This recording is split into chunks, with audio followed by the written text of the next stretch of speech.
It is the year 2000. After school most days of the week, you go to your friend's house to watch pirated anime burnt to cheap, flimsy DVDRs. You've just finished the final episode of Neon Genesis Evangelion, a story about a young man's psychedelic journey to confront his own self-doubt and figure out why he's closed himself off from the world. You walk home and listen to one of your favorite albums, pirated and burnt to a cheap, flimsy CDR.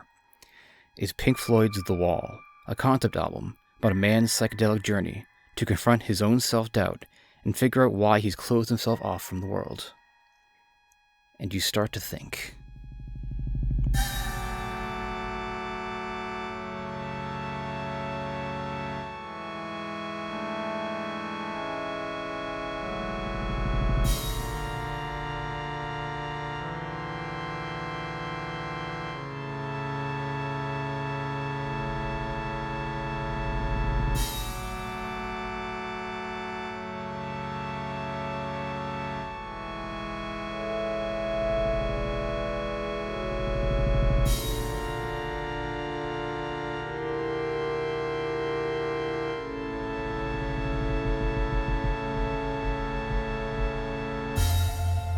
The Wall, a concept album from 1979 by British prog rock band Pink Floyd, and Neon Genesis Evangelion, a 1995 anime produced by the legendary Japanese studio Gainax, are both considered by many to be some of the best examples of their genre. Groundbreaking for their time, and financially successful, both have had lasting influences. The theatrics of The Wall can be heard echoed throughout rock's history in albums like The Black Parade and Melancholy and the Infinite Sadness.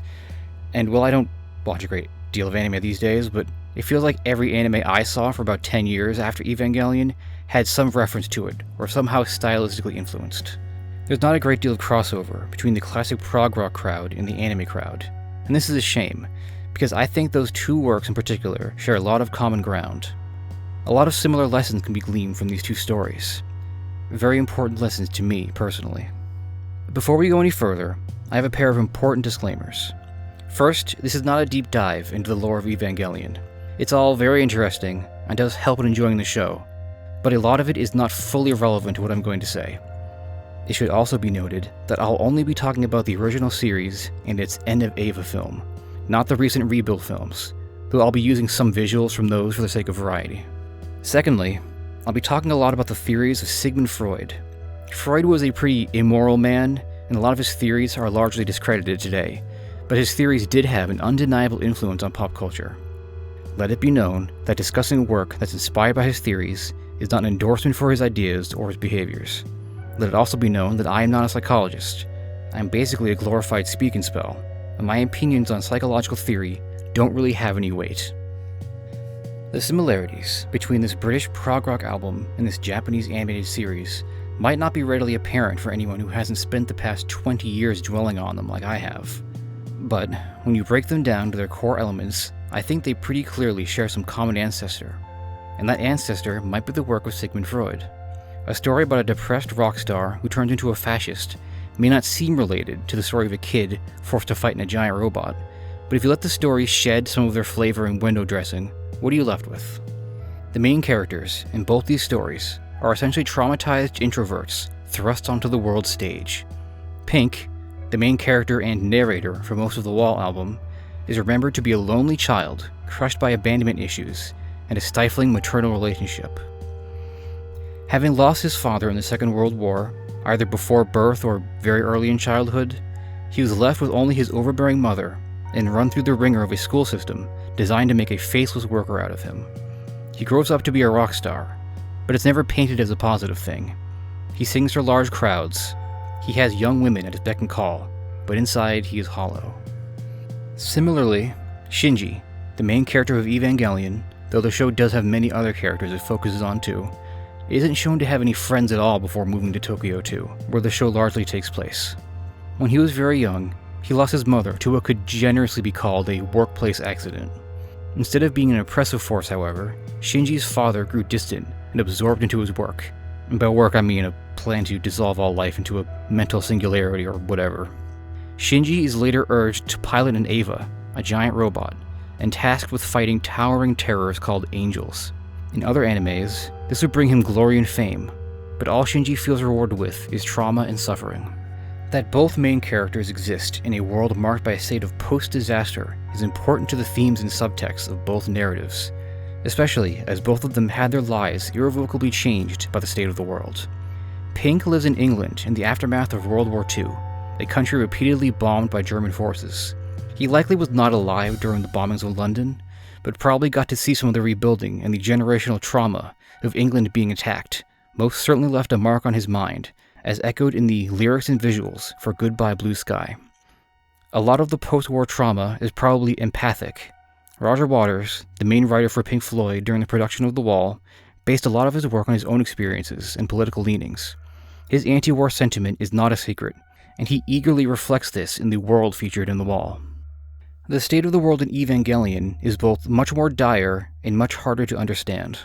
Cities have been ruined, mankind's population has been greatly reduced, and the oceans of the world have been rendered dead, all thanks to an event called the Second Impact, essentially a massive explosion in Antarctica, which flooded huge portions of the world and tilted the Earth's rotation enough to disrupt the seasons. It was also other things that I'll get into later. Shinji lives in a world with not a lot of hope left. With limited resources, humanity is surviving, but not exactly thriving, and the appearance of angels, colossal monsters that seem desperate to destroy Shinji's city, seem to signal the end of days for many people. Shinji, a child, being thrust into the pilot seat of an Eva, and thus said to be one of the only hopes left for all humanity, for reasons that are not relevant here and frankly, purposely really weird, doesn't exactly inspire much confidence in most people either. I hope it's not overly generalizing to say that I feel the post-disaster themes in Evangelion carry echoes of the bombing of Hiroshima and Nagasaki. Compared to other Japanese media taking cues from this event, such as Godzilla or Akira, Evangelion is far less overt with it. There's a lot of specific themes and imagery associated with the bombings that don't show up. It's more of a vibes thing. Regardless, if you accept that this is at least plausible, then it means that both The Wall and Evangelion share their roots in the post-war struggle that people had to live through after World War II. Pink and Shinji exist in worlds inspired by the same worldwide crisis, just from different angles. The impact of losing a parent to these conflicts on Pink and Shinji should not be understated, and it forms the groundwork for the Freudian themes. Pink lost his father in the war, specifically, as very plainly stated in When the Tigers Broke Free, in the Battle of Anzio, which was an effort of the Allied forces to take back Rome from the Germans. Though successful, it came at a huge cost of Allied lives, including, of course, Pink's father. This aspect of Pink's backstory is inspired directly by the loss of Roger Waters' father in that very same battle. Yui, Shinji's mother, didn't lose her life in war or conflict, but instead in a covert science experiment which attempted to create artificial souls. This resulted in her merging with Unit 1, which is the aim of the Shinji pilots. More on that later. This experiment was instrumental in the construction of the Evas, which are, in many ways, weapons intended to combat the angels, which were prophesied to one day arrive. Shinji lost his mother as part of a somewhat complicated web of deceit, disaster, and weapon development, all of which was spurred on by an organization hell-bent on control of the human population. In a sense, Shinji lost his mother not to a specific war or battle, but to the wider mechanisms of manufactured human conflict. In the eyes of Sigmund Freud, the traditional structure of a mother, father, and child is crucial to the normal development of a healthy human psyche. This is his theory of the Oedipus complex, in which, to simplify, a child grows to develop an unconscious attraction to the parent of the opposite sex, which leads to a rivalry with the parent of the same sex.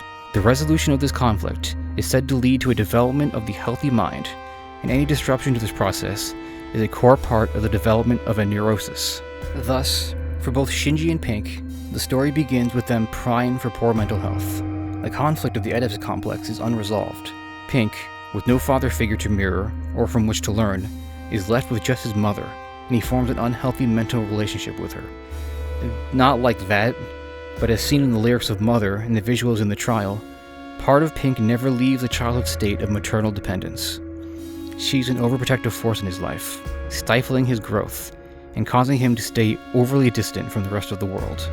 We only see Pink's perspective on this, so whether or not she actually was overprotective, or if this is just how Pink's mind twists his childhood memory, is difficult to discern. Shinji is just as closed off, and if the Freudian logic is followed, he can also blame the poor relationship he had with his parents.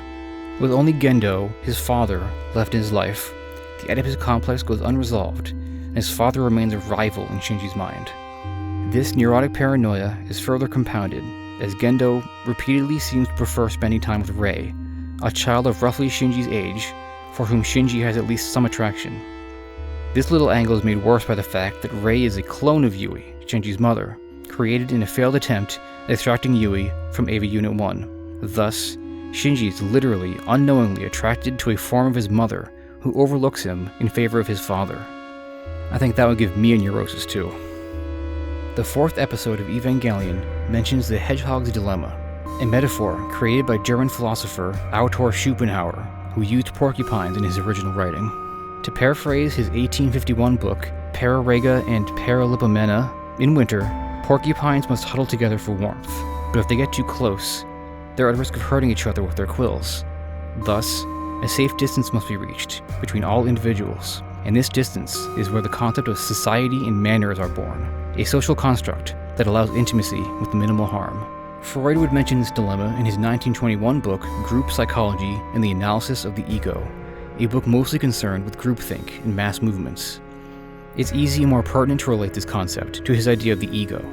In Freudian psychology, a person's mind, not their literal brain, but the mental concept of a person, can be thought to be composed of 3 sections.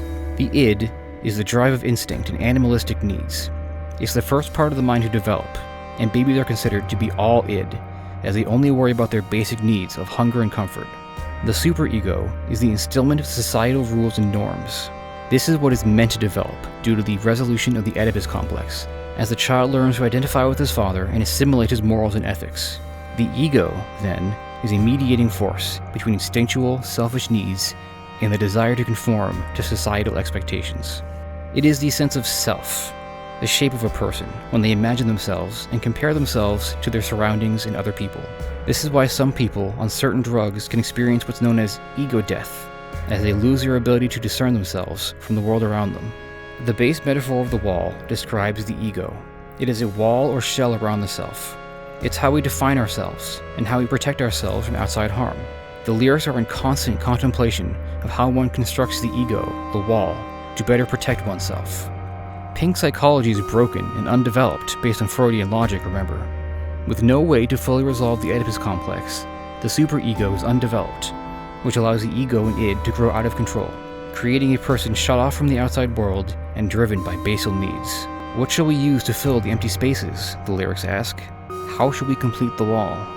Pink is a rock star, so many of the bricks in his wall are made from excess, devices like drugs, drinking, women, and fame. Making this wall even more isolating is fear and paranoia of the outside world. He fears the sharp quills of other human beings and muses. Mother, do you think they'll try to break my balls? Will they put me in the firing line? Is she dangerous for me? He wants only to satisfy his id, one still fixated on Oedipal desires. In Evangelion, there is a concept known as the AT field, which is a literal invisible force field that can be generated by angels and the Evas, and to a lesser extent, humans. It's intensely powerful in the angels and Evas, allowing them to survive attacks that would otherwise annihilate them. The term AT field is never specifically described in the show itself, but one still image in the opening theme breaks it down as absolute terror, which implies that the field represents the absolute limit of closeness one can experience before the peak horror of intimacy is reached. It's a deep and important boundary between the self and the outside world, made literal and visceral by these otherworldly beings.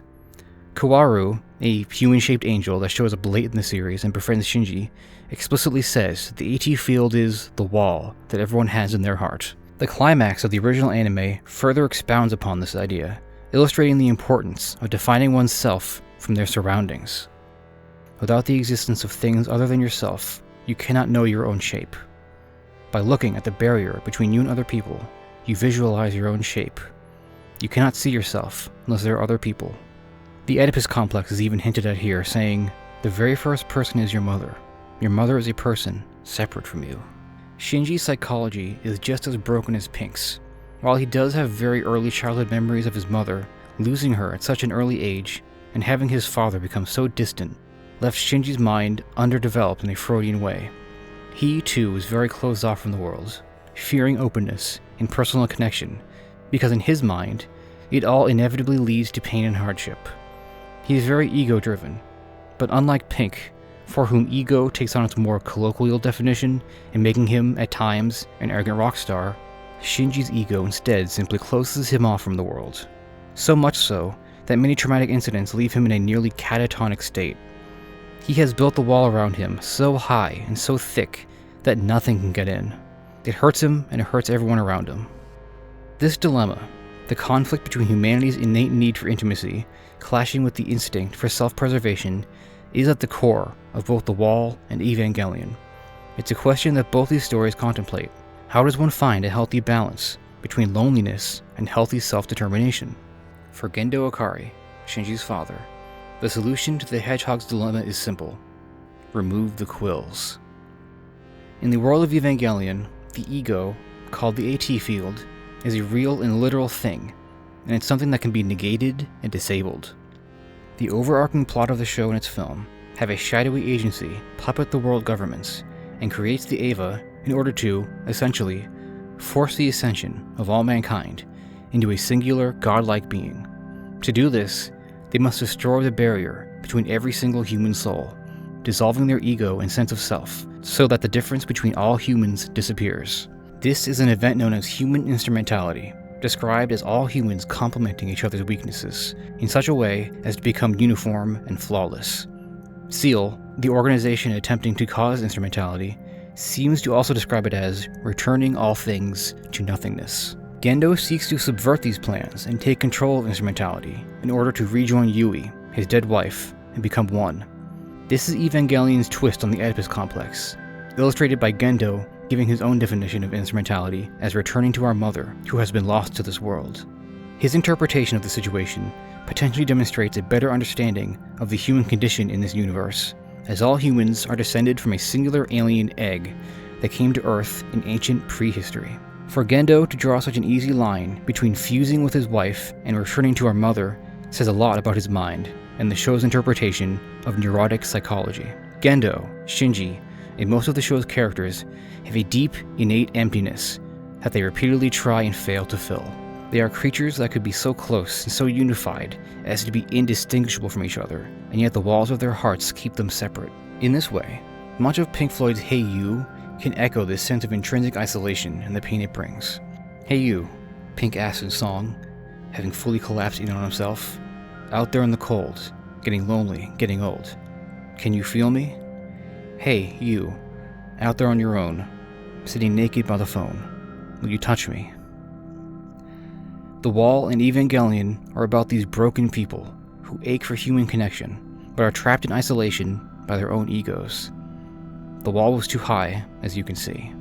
No matter how he tried, he could not break free.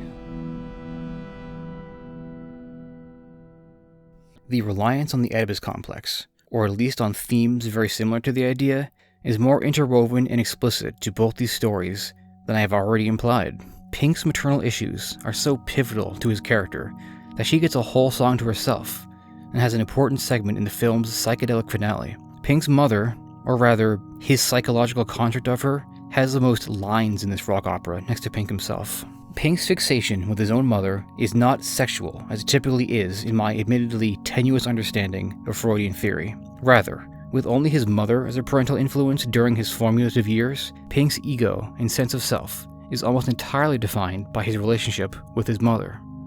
It's like Kawaru said, you cannot see yourself unless there are other people. The very first person is your mother. Your mother is a person separate from you. We can see what kind of mother she turned out to be, according to Pink's memory of her. Mother's gonna make all your nightmares come true. Mother's gonna put all her fears into you. Mother's gonna keep you right here, under her wing.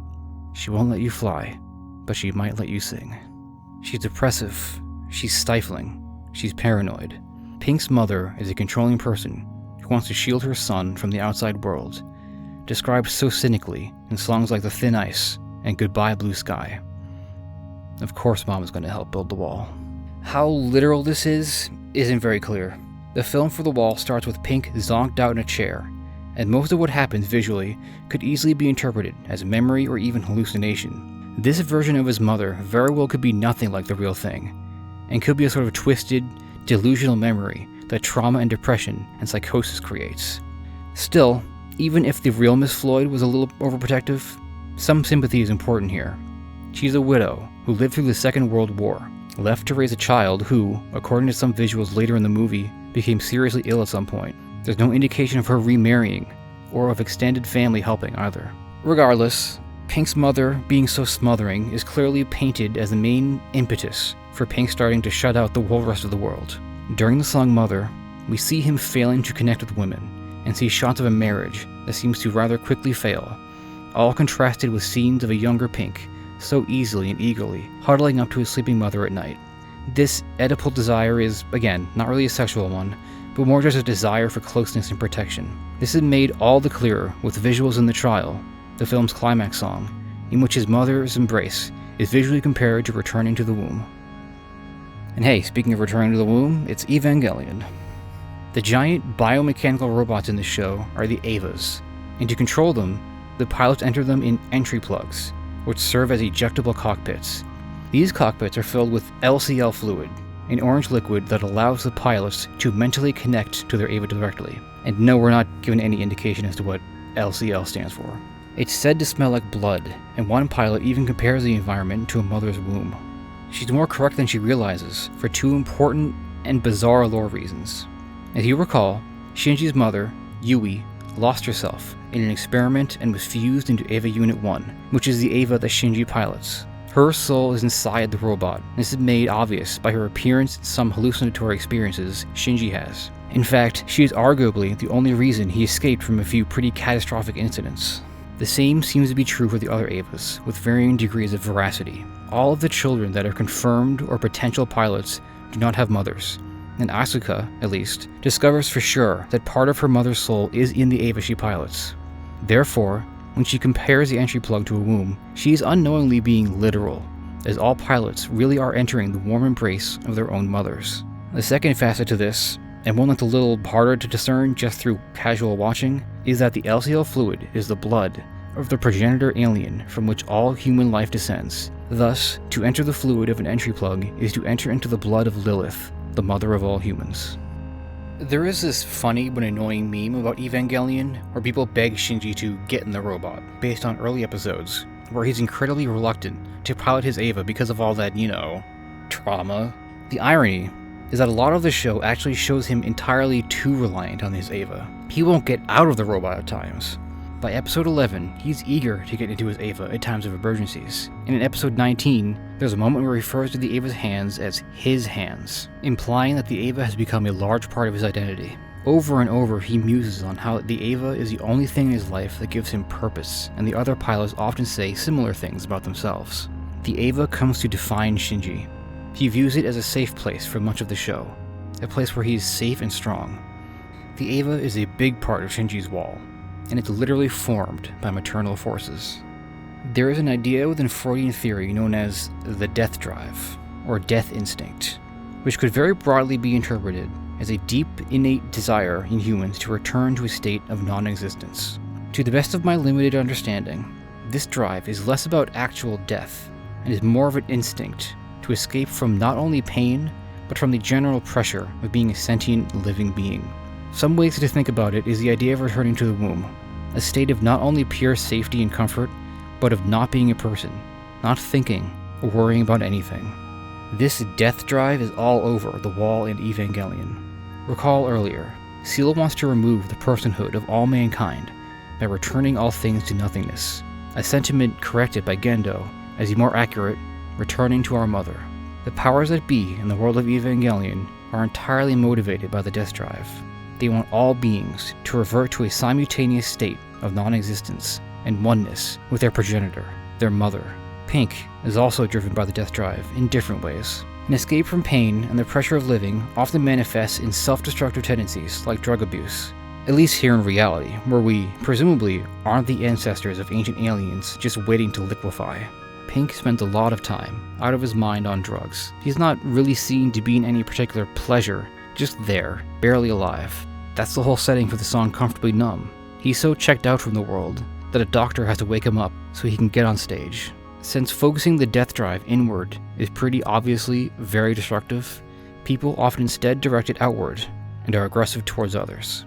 Shinji certainly has this going on from time to time, but this is really how it manifests in Pink near the end. I'm going to talk more about this plot point later, but Pink essentially transformed into a hateful, Nazi-like figure in the story, directing his destructive death drive outward onto others.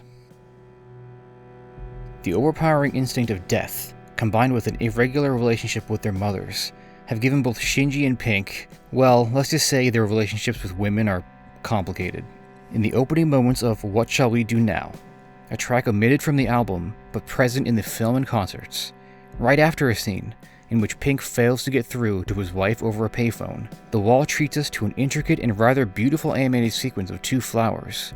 They dance, coil, and caress, taking on the shape of sexual organs until they copulate, and then the yonic flower attacks, betraying the phallic flower. This is a clear and unambiguous visual metaphor for how Pink thinks about his wife and women in general.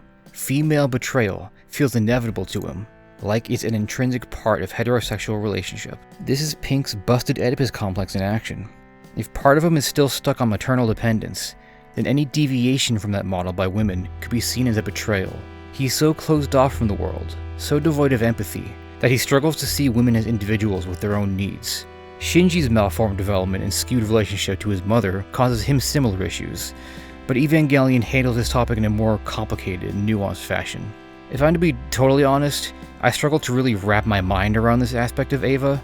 That's partially because the female characters are actual characters, with needs, wants, flaws, and stories of their own.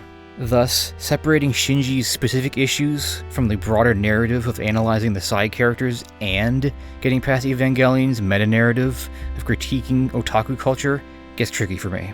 I think Asuka, or whatever version of Asuka is bothering Shinji in his brain, sums it up best near the end of Eva's film. Shinji is so closed off, so paranoid of letting people get close, that he ends up never really caring about other people. Not for long anyways. He wants to be cared for, loved, and protected, but ultimately doesn't care by whom, and by his own reasoning, ends up not even really considering the needs or outside lives of the women he knows. He craves a return of his lost mother, and searches for her in the women he knows. One real discrete moment in episode 20 hammers this in further. There's dialogue heard over the radio, where the host is responding to a letter sent by a listener. I guess that's what's called the oral stage. In other words, it's when you want to be with your mother forever. It refers to people who want to always be dependent on someone. So, well, as far as I can see from your letter, from your girlfriend's standpoint, being your lover, your mother, and what else, your kid's sister? I think being all these things for you is pretty rough.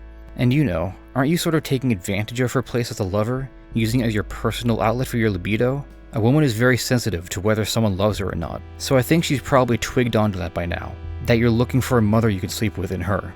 This is not what the oral stage is in developmental psychology, but ignoring that, this radio broadcast might as well secretly be about Shinji and what he seeks out in relationships with women. Pink, too, only seeks to use women to get back in touch with that sense of maternal protection. To Pink, women are just bricks in the wall. To Shinji, women might as well be giant robots, there to be used for protection and purpose. The year is 2005. You watched 9/11 happen, live, and saw American culture slowly warp around the shape of this attack. You found yourself contemplating the war-torn world of The Wall and Evangelion. A relationship, longer and more serious than it should have been for your age, ended quick and left you feeling damaged. You wouldn't admit it at the time, but the way the singer of The Wall felt so betrayed and estranged from women started to resonate with you, just a little.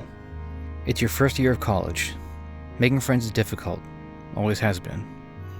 As you sit alone on campus, listening to Godspeed You Black Emperor, you contemplate the distance between you and other people. You think about the porcupine's quills. You think about The Wall. The plots of Evangelion and The Wall, at their core, aren't very similar. The Wall is basically an abbreviated life story, told through the drug-addled lens of flashbacks. Evangelion features children and giant robots fighting monsters, hell-bent on the destruction of humanity. Once each story reaches their climax, however, things are much more similar, and all their shared roots and meditations come into similar focus. By the end of their adventures, the protagonists of both these stories have reached a state of psychological collapse. They must go through a profound and abstract inward journey, where the ruminations of their egos come to fruition. Both Shinji and Pink start their stories already closed off to the world. When we first meet Pink, he's burnt out on drugs and struggles to connect with anyone else, not women and not his audience. Shinji also can't connect with anyone in the beginning of his story, wrapped up in a lack of self-worth so deep that he can't contemplate the idea of anyone else loving him. Shinji learns to open up slowly because the story of Evangelion takes place over the course of months compared to what might actually just be one bad night's worth of inner turmoil for Pink. But as the state of the world suddenly gets so much worse, he's just as despondent as Pink. Both have to literally be dragged towards their obligations, towards the thing that gives their life purpose, piloting the Eva or performing on stage. The psychological collapse that both characters go through leads to some of the most intense and important visuals in the history of their respective genres, and is where the heroes are forced to come face to face with their inner demons, so to speak. Due on stage that night, Pink is given some unspecified stimulant by his manager to wake him up enough to perform, but all this does is trigger an intense psychotic episode. From our perspective, Pink transforms into some Hitler-like figure, a monster in human form. In his mind, the concert he's meant to give becomes a rally of hate. The audience wears black armbands with red symbols of cross hammers, and they cheer at the genocidal lyrics that Pink shouts out. The concert evolves into scenes of a march onto the streets, where Pink promises that they'll clean up the city, weed out the weaklings, and fire the ovens, while they're waiting for the final solution. Pink has, in his mind, become the very thing his father died fighting. I don't think this is literal, and I mean that in two ways. It's important to note that while the thematic and visual parallels are unquestionable, there's no explicit naming of the Nazi forces involved. Lyrics ask, would you like to see Britannia rule again? Britannia here is a personification of Britain, and is often used as a visual metaphor for the country's relationship to other nations. In a way, she's a symbol of a colonialist empire, and to want to see it rule again is to yearn for the return of an empire. To make blurry the distinction between Britain as a colonialist empire and Germany's Third Reich seems entirely in character for Roger Waters as a writer. In The Wall's follow-up album, The Final Cut, Waters would compare Margaret Thatcher to other world leaders such as Reagan and Brezhnev, calling them all incurable tyrants and overgrown infants. All leaders are warlords in the eyes of Roger Waters. The politics of the situation put aside, the events of this hate rally likely don't literally happen outside of Pink's mind. In the film, once all that action has hit its zenith, we are shown Pink, huddled up in a concert bathroom, disheveled and unwell. He quietly reads aloud from a book of his own poetry. Much earlier in the film, as we saw Pink's school days, we saw a similar book he wrote in get snatched up and mocked by his teacher. Poetry and art in general can be an intensely personal thing, although the lyrics read out loud in that scene are the comically and purposefully shallow lyrics of Money from Dark Side of the Moon. Pouring oneself out into an art and having it berated in front of a classroom is a brutality, another break in Pink's wall. To see a book of poetry return here, when Pink is at his lowest, shows the sort of introspection he's in, the yearning for the past, for some lost self. So, here we see Pink in the real world, not a dictator, but a broken man with a collapsed psyche. Whatever drug was forced onto him woke him up enough to get him to the concert hall, and faintly in the background, we can hear the show's master of ceremonies warming up the crowd, hoping for their star's arrival, but he is lost in a world of his own by then. Shinji's collapse comes at a much greater cost. Through a convoluted coalescence of conspiracy plots, a forbidden union has taken place, and an anti-AT field has swept the planets. The barriers between all human beings have disintegrated, and one by one, all of mankind experiences ego death, with Shinji at the center of it. There's no fascist transformation in Evangelion, but much like Pink, Shinji's walled-off heart has created a very destructive soul. Lost within the collective mind of all humans, Shinji, as the linchpin of this forced communion, is given a choice about the fate of mankind. It's said, or implied, it's not super clear, that if he really wished it, Shinji could have prevented or stopped this worldwide event, but he didn't. This was, apparently, the world he wanted deep inside. Shinji, who can't seem to relate or connect to other people and can remember only pain from living, has no deep desire to exist around other people. He can't take the pain, the quills of other people, and so, out of his desire, is born a world where there are no people, just everyone, all at once, together, with no differences between them. When Pink had his mental collapse, he pictured himself as the worst person he could possibly imagine, a genocidal maniac. When Shinji was put in the position to decide the fate of humanity, he arguably became that sort of person. It's the same nihilism in a different suit. The two became so closed off from the world, and so distant from other people, that the concept of empathy became impossible. This is what having a wall too high can do. This is what's created when you treat the limits of your intimacy as a field of absolute terror. When you lose all sense of intimacy and human connection, the death drive wins. Shinji wishes for an end to the suffering of life. He wants a return to non-existence, a return to the womb, where he doesn't need to think or suffer or try. Pink wants this too, constantly numbing himself to the world with drugs. These two are ruled by the death drive, because they have shut themselves off from empathy. Before they reach the depths of their introspection, both characters regress, a more literal expression of the death drive's desire to return to the womb, or at least to simpler times. Pink wallows in the past and contemplates his thoughts on war. Earlier, we saw him examine the medals and memorabilia of his father's service in the war, and there's a sense of glorification, or at least deep respect. Now, though, as an adult, he's learned better, and come to believe that there is no glory or honor in war, just death and grime and sadness. Vera, a song about the wartime singer Vera Lynn, is a deeply melancholic look at the loss that war brings to everyone involved. This is not really a reflection we explicitly get in Evangelion. The closest it comes is in the character Kensuke, a school friend of Shinji, who reenacts war stories while camping alone. It's painted as almost childish, at least in my opinion, and he's seen to be constantly envious of Shinji for being an Eva pilot, despite the clear horror he's been put through. During Pink's regression, which is shortly before the doctors drug him up for his concert, we see in his mind his childhood self. After wandering through imagined trenches of World War II and finding his way into an asylum, he discovers his deranged adult self and is scared off by what he's become. Some part of Pink is mortified by the sad, broken person he's grown up to be. During the sequence for Comfortably Numb, the memory of young Pink discovering an injured rat is seen. Among scenes of doctors and producers trying to revitalize Pink are his childhood memories of trying to care for the rat and nurse it back to health. He fails though, and the rat dies. I like to see this as a childhood part of Pink's mind, trying to bring the adult part back to life. Part of Pink knows how sick and broken he is, and is terrified of it. He wants to get better, but the rat in his memory dies, and in a way, the adult Pink dies too, to be replaced with the monster his apathy has created. At this point, both characters have essentially attempted intellectual suicide, the ending or dissolution of their self. They don't end, though. They both persist, and now, in the broken states that they are in, they must both finally face their demons and come to terms with how they got to where they are. The trial must now begin.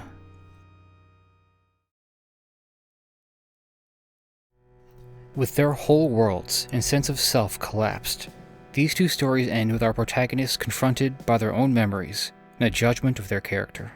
With grand theatrical music and animations made in clear mockery of the British court system, The Wall's trial is a literal one, with a prosecutor, judge, and key testimony about Pink's failings. Memories of his teacher, wife, and mother all parade out in tandem to criticize the singer, and it's presided over by the judge, also referred to as the Worm. Worms have been an important but elusive symbol in The Wall. They ate into his brain during Hey You. They're a stand-in for hate groups in Waiting for the Worms, and here, in the trial, the ultimate worm is there to decide Pink's fate. The worms are the hatred that have infested his mind, a mind left to rot and fester in its shell of ego. The goodness in Pink, this sick rat, is dying, and the worms, his malice and apathy, are feasting, growing and swarming. Thus, it's his hatred that has now turned around for self-judgment. The first testimony is maybe the least clear. It's his memories of the schoolteacher, come to mourn how he couldn't flay him into shape. The visuals surrounding the school memories are all about conformity, of children being churned through a machine to become faceless ghouls, shuffling through the endless, prison-like corridors of adulthood, and ground down into meat which, to me, always looked like a bundle of worms. Is this not a good thing, then? That Pink's memories lament him not falling into this social machine? One only has to look at the footage during the second In the Flesh song to see the issue. In his mind, he's reduced his fans to a faceless, hateful mob, shaved and uniformed, and built for destruction. He escaped this fate and then cursed it upon others. Pink's ex-wife, or the version of her that exists in his head, shows up next to reprise the imagery of What Shall We Do Now, complete with its misogynistic visions of female betrayal. Remember, though, that this isn't really her speaking to him. Pink is speaking to himself. And what does he say? You should have talked to me more often than you did. Have you broken any homes up lately? He's criticizing himself, and giving him blame for his broken marriage and failed relationships. He knows he was distant and despondent, and goes so far as to call him a toxic homewrecker, which isn't even something we see him do in the narrative. The mother, our final witness, simply reinforces what's been said before regarding the maternal presence in Pink's life being a foundational part of his wall, his overdeveloped ego. This is where her visuals are made the most explicit and the most literal. In examining the mental construct of his own mother, Pink comes face to face with his death desire, the desire to return to the nothingness of the womb. He's admitting to an over-reliance on maternally developed ego. Before we see Pink pass the final judgment on himself, we should explore the similar but much more involved trial that Shinji put himself through during the instrumentality of mankind. Being split between two experimental anime episodes and then redone in the film's enigmatic finale, the trial of Shinji is a lot more difficult to really understand, and is easily one of the most notorious and perplexing part of the franchise for even die-hard fans. In the anime, Shinji is barraged by many questions about his motivations and inner thoughts. We don't really know where these questions come from, but I believe the movie makes it clear that this interrogation comes from the soul of Yui, his mother, with whom Shinji has reunited thanks to the dissolution of the ego of all mankind. Of course, with no ego, there's no meaningful difference between Shinji and Yui, or between anyone else on Earth. With Shinji acting as the nucleus of this breakdown for reasons I can't possibly hope to explain or fully comprehend, he's essentially the star of instrumentality, and the ultimate fate of mankind is put into his hands. But again, with no ego, there's no difference between him and anyone else. He is the face of humanity, but all of humanity is now one. So Shinji arguably speaks for, and is, all humans on his version of Earth. His problems are both uniquely his and universal to everyone. The implied universality of Shinji's experience makes for a compelling emotional narrative, but in my opinion, sort of represents one of the many flaws that can appear when basing stories on Freudian theory. Freud treated his desires about the mind as fundamental to the development of all humans, without any real regard to the psychological practices and beliefs of other cultures. In a world where language itself can influence how we perceive time and space, it seems pretty ignorant to apply the psychological model of one mother and one father forming the literal structure of one's personality to every human in history. The hedgehog's dilemma is a handy metaphor and not human doctrine. The problem of Pink in the wall is pretty specific to him, or to Roger Waters, honestly. To one person, in one situation, in one period of time. It's highly relatable to a lot of people, as are Shinji's struggles with self-worth and intimacy, but here, in the end of Evangelion, the longing for intimacy, the difficulties in keeping people at arm's length, and the inevitable death drive are treated as innately human. Valid or not, it is what it is. Evangelion makes it clear that the conflict of intimacy and ego are tied to the human spirit, and thus, Shinji comes to represent the human condition. Like Pink, he is confronted with versions of the people he knows, and with memories of his past, but despite its much longer and more layered presentation, Shinji's trial really boils down to two fundamental questions. Can you love other people and accept their love if you don't love yourself? And is life truly worth living if you know for sure that it will bring pain and suffering? To answer these questions, various characters from the series are psychoanalyzed about their struggles. All their struggles are shared now, after all. They're all one, with no barriers between them.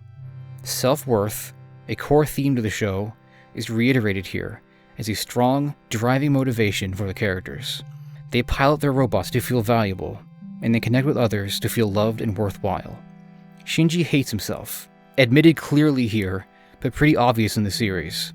And because of this, he convinced himself that he is unlovable, thus poisoning his vision of everyone else, deluding himself into thinking that he's hated by everyone. Pink and Shinji both poison the versions of people they hold in their minds, twisting their actual beliefs and opinions into being weaponized against the self. The memory of Pink's wife becomes vindictive and traitorous. The memory of Shinji's friends become judgmental and cruel. Shinji is gently guided to his ultimate conclusion by the soul of his mother and Kaworu, or maybe just the Kaworu that exists in his mind, the two people he's had the most painless connection with. Pink, on the other hand, is guided by a manifestation of his hate, the judge, the worm, represented by the literal ass end of justice. Both lead our heroes to similar conclusions, but with very different vibes. Shinji decides that, yes, life is worth living, despite the pain, and that intimacy is worth trying, even if it may lead to suffering. He doesn't necessarily love himself, but he realizes it's okay for him to exist. A lot of tiny ideas need to lead him here, such as the idea that one's narrow view of the world is not a fair measurement of actual reality. You can't know the totality of someone else's heart. You merely form a version of them in your mind, and you use that to frame your relationship and to help maintain the shape of your ego, yourself, by constantly probing the difference between you and the shape of others. But you can't know the truth about other people, meaning even if you're convinced that people hate or dislike you, you can't be sure. I think this is the ultimate lesson I take away from Evangelion. It feels like the whole point of the series, more important than the giant robot action, or the intrigue, or the complicated lore about alien eggs. In the view of Evangelion, there is a constant conflict between the desire to be safe and isolated and the desire to be intimate and vulnerable. Both are deep human needs, and a careful interplay between the two is vital for healthy living. Life is worth living despite the pain, and the impossibility of truly knowing someone's heart means you can't trust the instinct that people hate you. Pink surely must reach a similar conclusion, but it's much less clear, no doubt because Evangelion had much longer to really ruminate on its message. The judge, an ultimate symbol of Pink's self-loathing, decries his having made his wife and mother suffer. It's the version of these people he had in his head that he's used to point the blame to himself. After years of calling his mother guilty of being stifling, and his wife for leaving him, he now recognizes that he was being too dependent, and yet too distant. After years of dwelling on how poorly the educational system treated him, he figures that he's turning around to do the same thing to disillusioned youths. He judges himself as guilty, and punishes himself with the only thing that will actually fix his problems: tear down the wall. To heal, Pink needs to lower his defenses. He needs to let real human connection back in, and move away from the death drive. He needs to allow himself to be vulnerable. He also probably needs rehab. Pink and Shinji reach similar conclusions through different but mirrored methods. Through deep introspection, they realize they need to let love in, and need to let other people into their worlds, past their walls, in order to keep living a healthy life. To recover, they must put themselves back together, but they can only do so after letting their walls come tumbling down.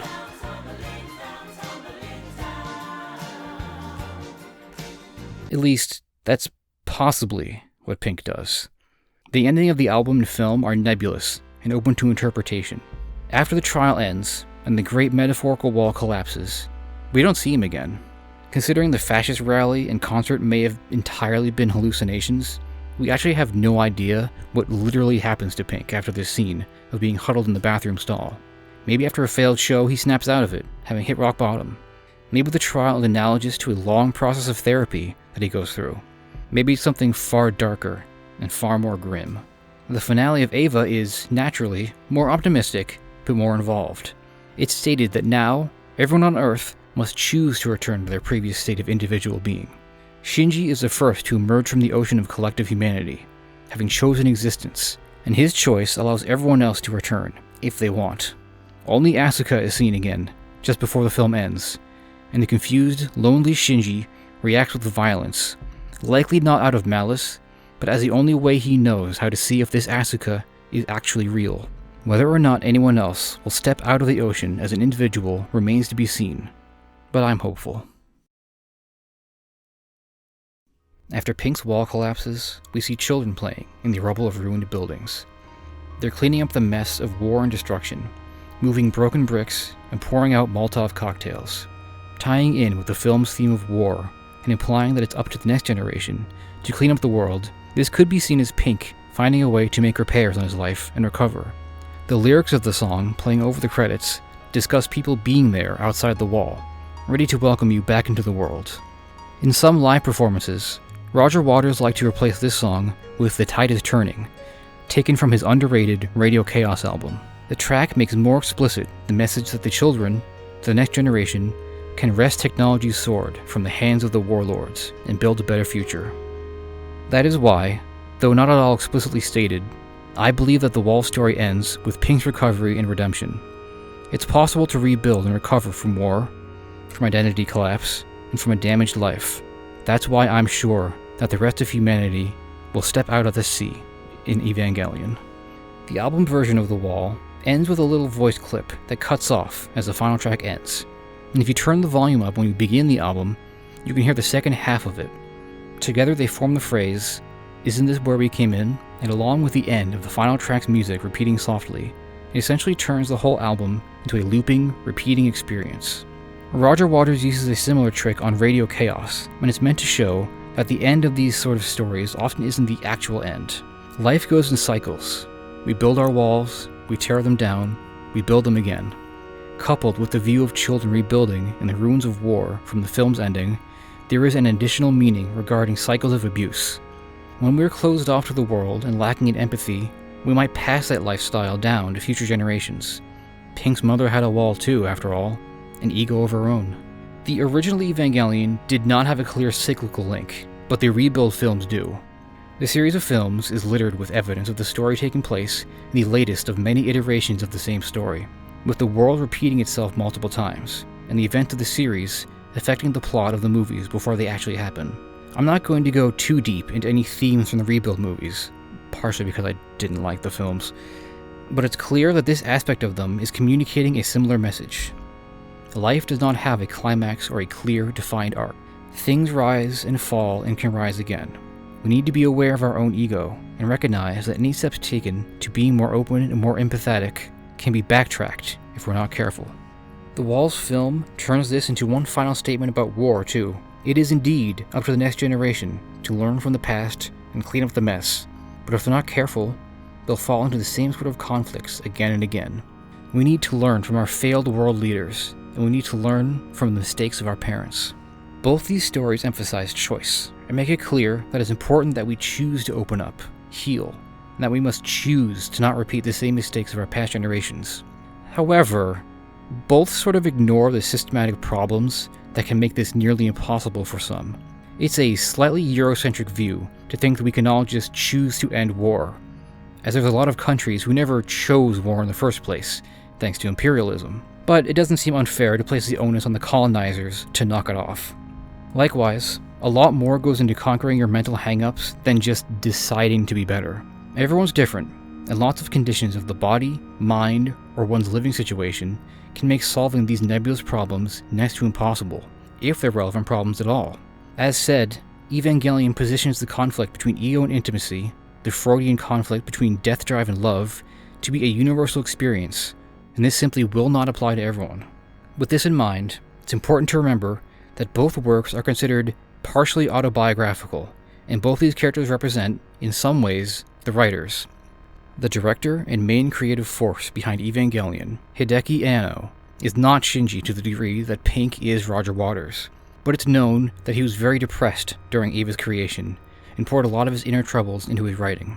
Roger Waters was pretty clear about Pink's life mirroring his own, as he too lost his father in World War II, and eventually grew up to be a disillusioned rock star. A lot about the story of Pink Floyd's co-founder, Syd Barrett, who had to retire from music after his short-lived career worsened his mental illness, is also on display here, in the way Pink's neuroses express themselves. The very premise for The Wall came to Roger while on tour, as he began to become disconnected with his increasingly large live audience, finding that he wished he could build a literal wall between them and him, which he eventually did with The Wall's elaborate tour sets, wherein a foam brick wall was built on stage. Thus, no matter how universal Evangelion might make its views of the human struggle seem, remember that like all art, both these stories have elements of the author in them. To some degree, they're both personal works, and it's up to the viewer or listener to decide what to take away from them. Not everyone will share the same struggles with intimacy or loneliness. But I do. And that's why I've thought about these stories for a long, long time.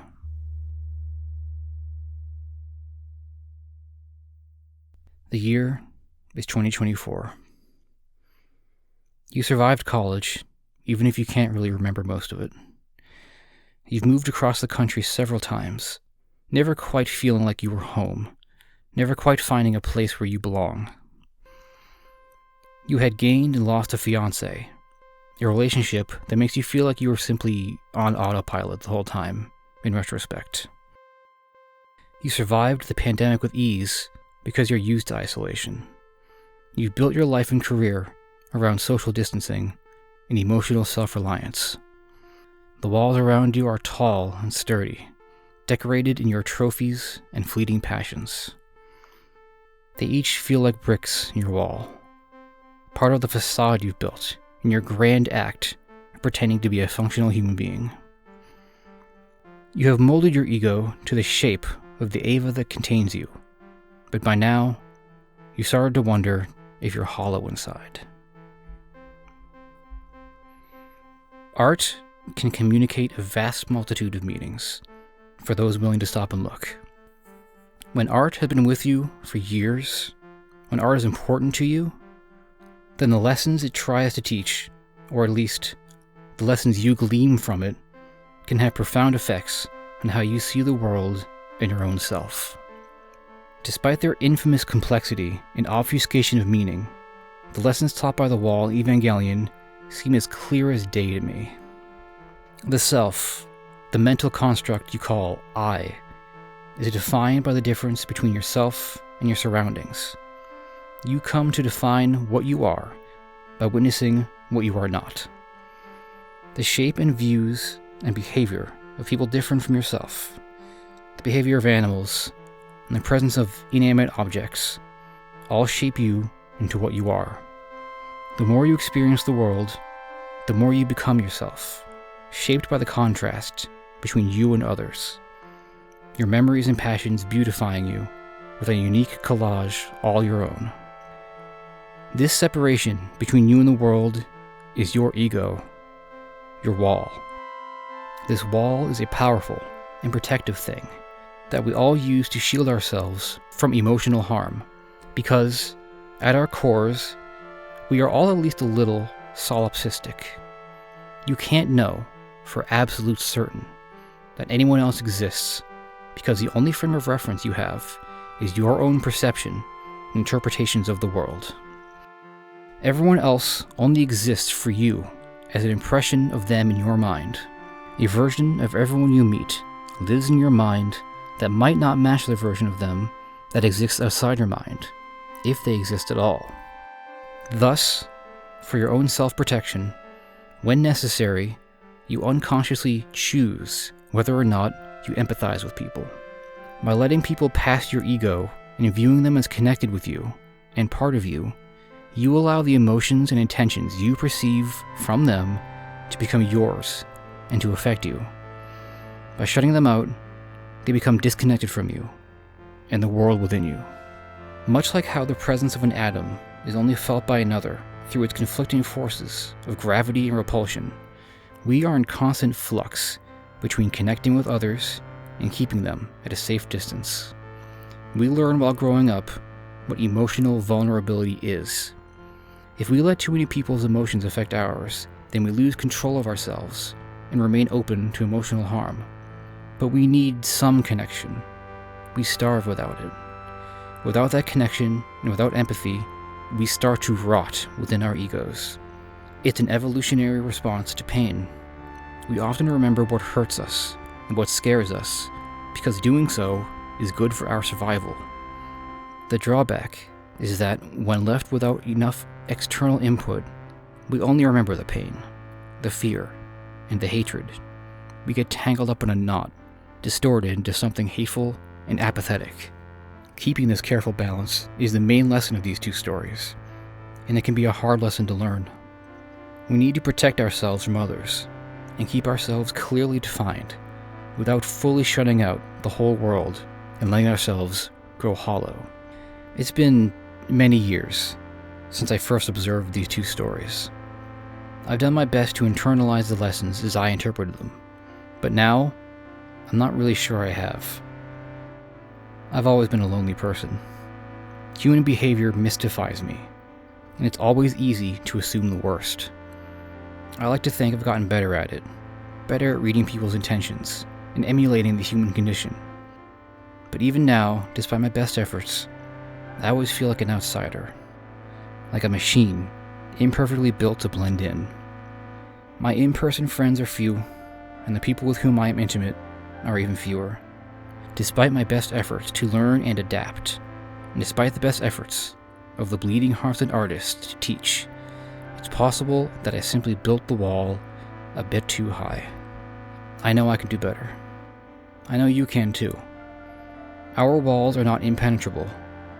There's always a door, a window, a bridge across the moat between us all.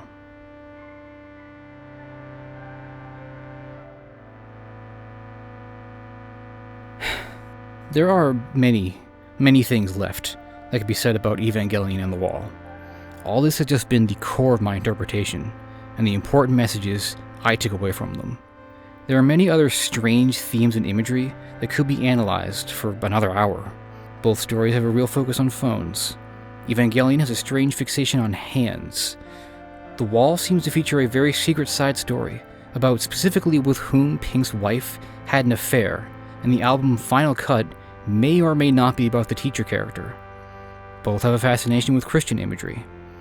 Music itself is important to both stories, with one being about a literal musician, and the other showing Shinji constantly lost in a private melancholy listening to headphones. There is a lot to think about, lots left to discover. If you want a deeper dive into the story and lore of Evangelion, I recommend Sock Sensei's video, Making Sense of Evangelion, which was a useful refresher for me for all the obscure plot details. The Folding Ideas video, End of Evangelion and the Audience-Author Membrane, helped me sum up some of what Evangelion was saying about Shinji's relationship to women. As for The Wall, Brett Urich's website, A Complete Analysis of Pink Floyd's The Wall, is an even deeper dissection of the album and its film, and the writing there helped me make sense of some of the album's more cryptic themes. Allow me to end by quoting a song from a different artist. It's Sting, so you might know this one. Under the ruins of a walled city, crumbling towers and beams of yellow lights, no flag of truce, no cries of pity. The siege guns have been pounding through the nights. It took a day to build the city. We walked through its streets in the afternoon. As I returned across the fields I'd known, I recognized the walls that I'd once laid. Had to stop in my tracks for fear of walking on the mines I laid. Then I went off to fight some battle that I'd invented inside my head. A way so long for years and years, you probably thought or even wished that I was dead. While the armies are all sleeping, beneath the tattered flag we made, I had to stop my tracks for fear of walking on the mines I'd laid. This prison has now become your home, a sentence you seem prepared to pay. It took a day to build this city. We walked through its streets in the afternoon. As I returned across the lands I'd known, I recognized the fields where I'd once played. Had to stop in my tracks for fear of walking on the mines I'd laid. And if I built this fortress around your heart, encircled you in trenches and barbed wire, then let me build a bridge, for I cannot fill the chasm, and let me set the battlements on fire.